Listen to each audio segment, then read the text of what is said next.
اعترف أسطورة نادي ليفربول ستيفن جيرارد خلال حواره الخاص مع هداف الريدز محمد صلاح بأنه لاعبه المفضل في قلعة أنفيلد، حيث أصبح محمد صلاح هداف ليفربول التاريخي في بطولة الدوري الإنجليزي الممتاز بعد هدفيه في مباراة مانشستر يونايتد الماضية والتي انتهت بنتيجة مهينة للشياطين الحمر بسباعية. وسأل محمد صلاح جيرارد عن لاعبه المفضل في الحوار الذي سيذاع بالكامل في تمام 7:00 مساء اليوم بتوقيت القاهرة، حيث قال جيرارد: أنت هو لاعبي المفضل ويمكن أن تكون أنت فقط. وتابع: ليو ابني يحبك ويحبك أكثر مني، فأنت الشخص الوحيد الذي يحبه أكثر مني وأنا في المركز الثاني.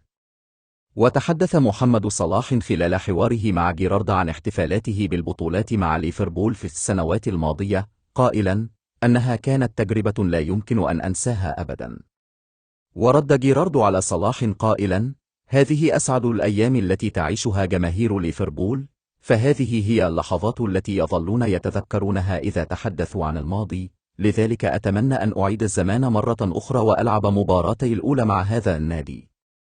وأتم عليك بأن تعتز بكل لحظة مع ليفربول، لأنها تمر وتصبح من الماضي لكنها تظل أحد أفضل أيام حياتك.